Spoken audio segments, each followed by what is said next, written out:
Hey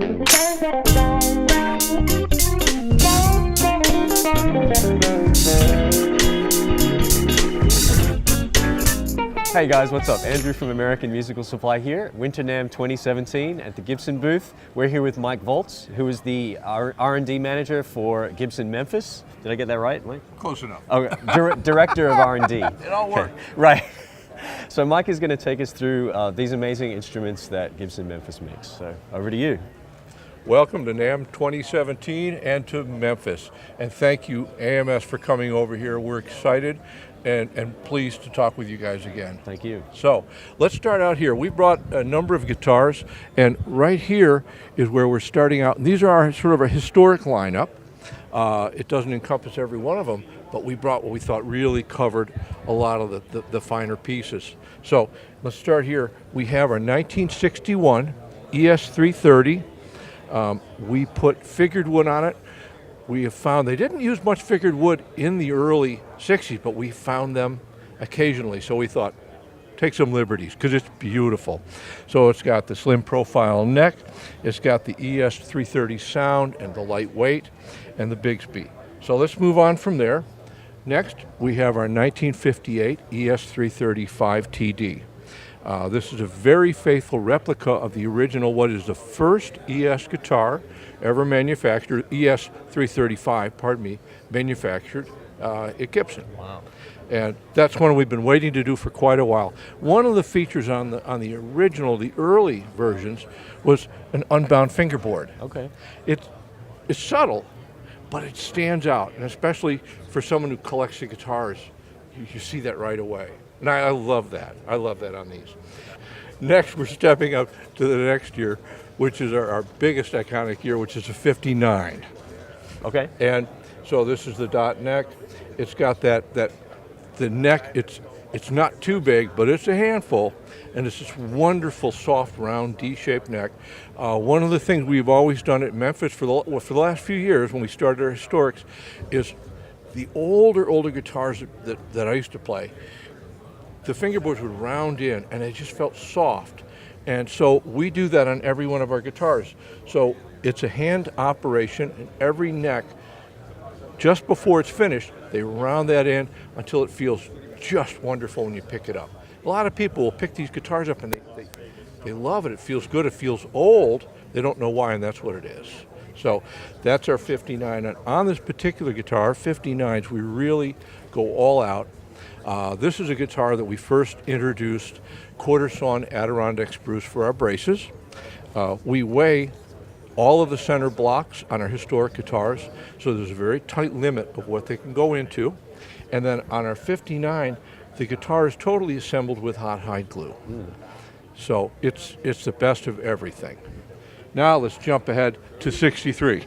And of course, in 63, that's when you see the slender horns come into play. The shorter pick guard comes into play, and what really sets it off are the block inlays. This is a huge favorite. Thank you, Eric Clapton. So this is a great guitar, and I encourage you to pick it up and try it. The neck's just a little bit thinner than the 59. It's not really slim like a 61. It's really comfortable. It's a favorite. All right, and let's go back here. Here's our 63 all decked out, and this is how they would have come when you ordered one with a Bigsby. There were a few different ways that they would cover the holes up, and this really is one of my favorites. I love the custom-made plaque, which indicates nothing more custom than they had to cover holes up. And we've stayed true to the original so that if you buy this guitar, you could actually take off the Bigsby, which you'll see on a lot of guitars, and put the studs in and have your regular setup. So everything is still under there exactly like you would have had on the original guitars. Now going ahead, this is not historic, this is just fun and beautiful. This is our core model 335. It's the figured 335, and we started working with some different stains on our wood to really bring out the figure on some of our beautiful veneer. And we brought this one because we just really loved it. So that's a turquoise. And here is a frost blue ES345. This is a 64. And again, it's that surfy, campy color. and it just pops, and it looks great.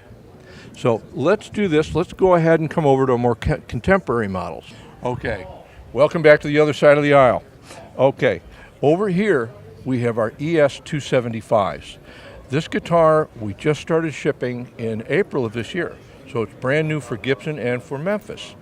And the inspiration came from jazz players.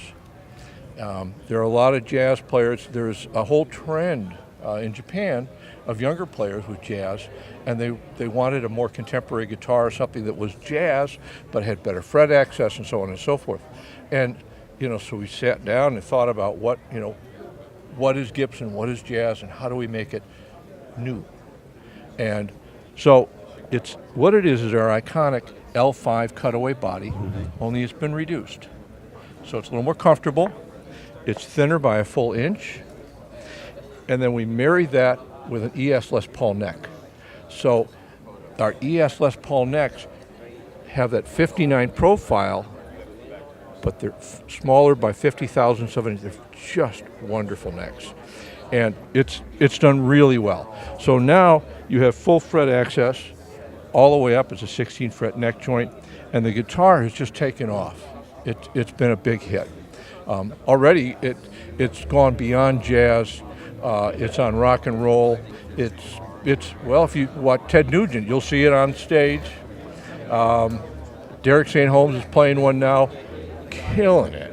It's wonderful. Wow, great.